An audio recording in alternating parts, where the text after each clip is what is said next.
This is Helen, 14 years old. His dark circles feels as if he had never slept enough. He doesn't care about his messy black hair, since he doesn't like to put too much effort on tidying himself up. It's unnecessary. His seat is at the back of the classroom, next to the window. He always sits there drawing quietly, as it is like everything to him. He doesn't like to socialize with people, making him a lonely one. There was a person being pushed to the floor after school. That's Tom, who was always a victim of bullying.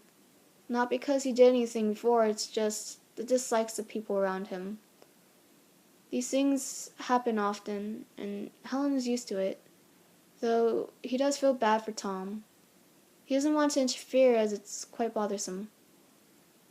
During recess, Judy says she's missing her watch as she searches for it. Helen doesn't help her since it's none of his business. Suddenly, someone sees something flashing in Helen's bag. "What's this?" Ben says as he puts his hand into the bag and takes out a watch that's trimmed with fake diamonds. Helen is very surprised to see it, as he does not know how it got there. "Ah, it's my watch!" Judy receives the watch from Ben after seeing the situation. Both of them stare at Helen with a weird glare. "It's not me," says Helen, who is still drawing in his notebook without raising his head a bit. "Yeah, right." Judy leaves the classroom with Ben as she concludes. The following day, as usual, Helen sits at his table drawing. He noticed that the atmosphere doesn't feel right around him. People start whispering about him, and how a few starts calling him a thief. He decides not to explain for himself, as he knows it's useless to do so. As time passes, Helen becomes the new target of bullying.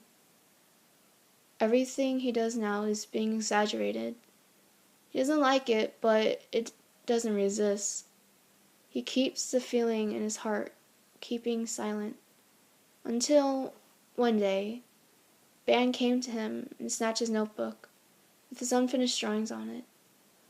"Always doing these meaningless things," says Ben as he tears down a few pages of his drawings, tearing them into pieces, wanting to see Helen's reaction.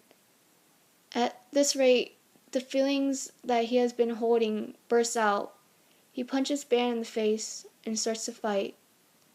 Helen isn't that powerful, however, so he was beaten up in no time. Other students went to see the fight without stopping it. Some people even stomped him in his face and stomach. Right after the bell rings, everyone stops what they're doing and went back to their seats before the teacher came. Helen returns to the seat as if nothing happened. The teacher enters the room later on. "Oh my, Helen, what happened?"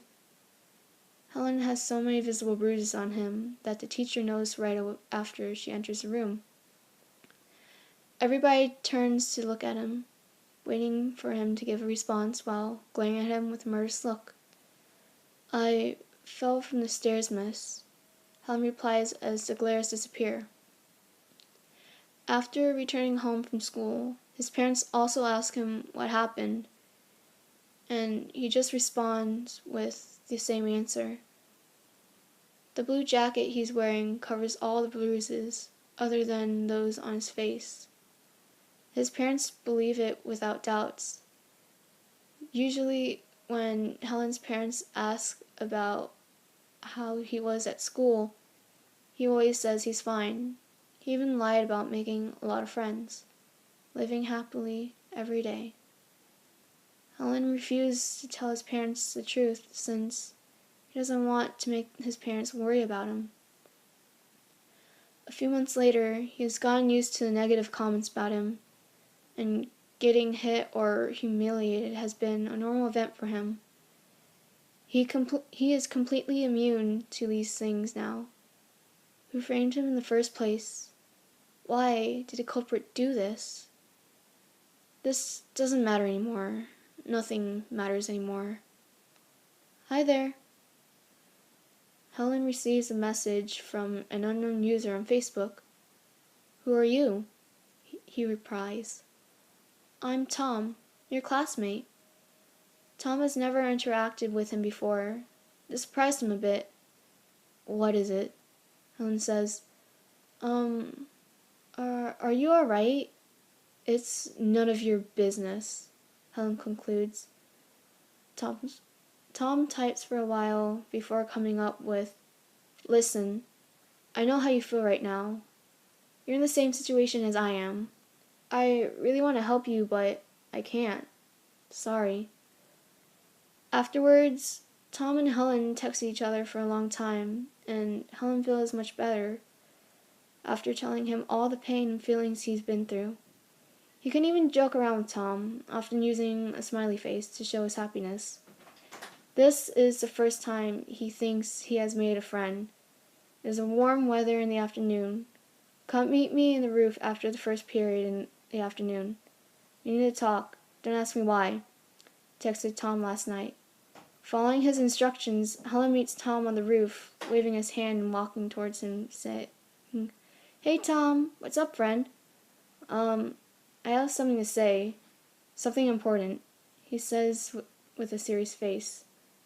"Remember the watch thieving accident?" How could Helen forget about it? That was how he started suffering. Helen nods to show he remembers. I was the culprit." Tom looked down, scared to look into his eyes. "What?"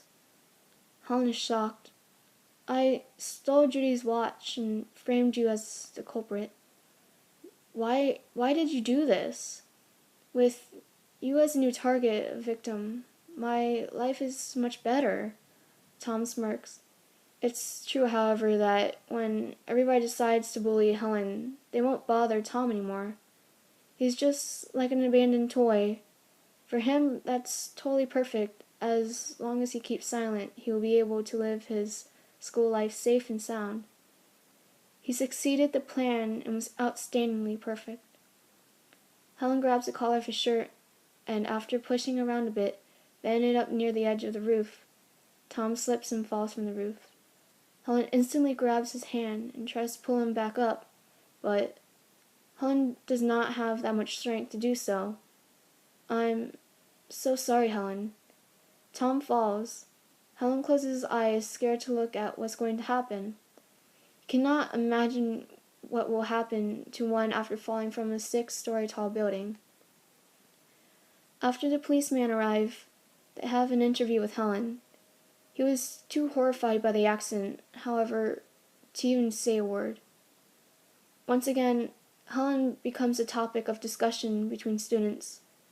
Some people think Helen pushed Tom off the roof, but most of the others think that Tom committed suicide and Helen failed saving him, because they saw him grabbing Tom's hand before he fell.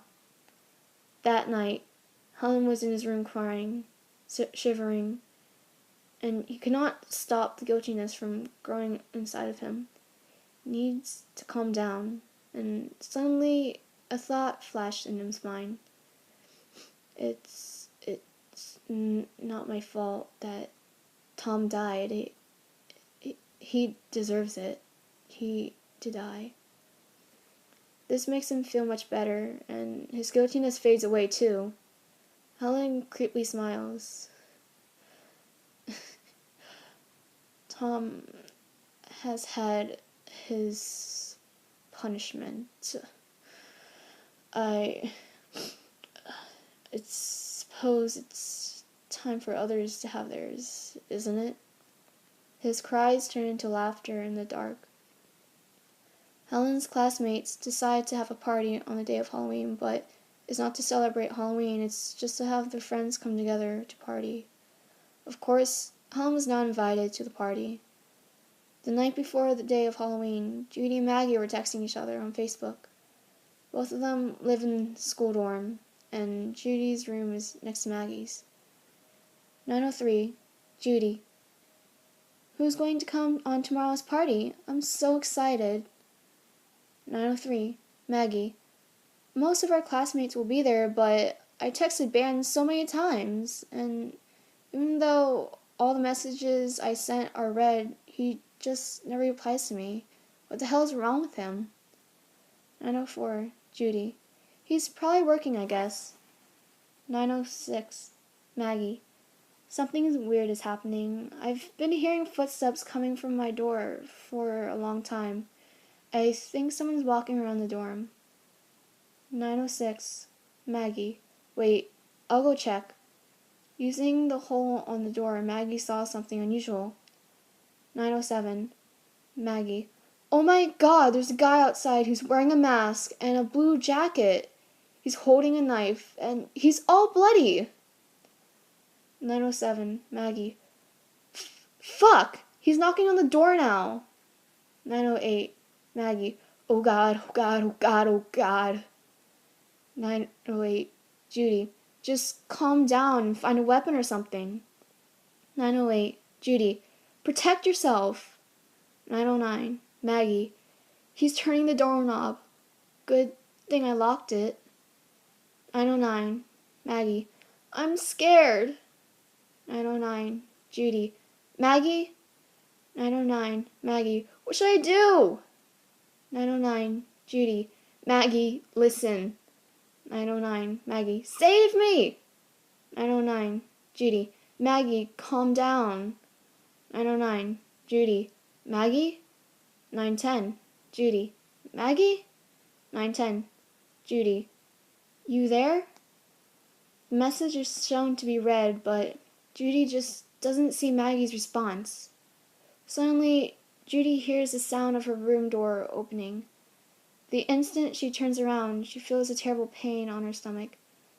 A bloody person who is wearing a mask and blue jacket bursts into the room and stabs her. That night, all the students who were in the dorm were murdered.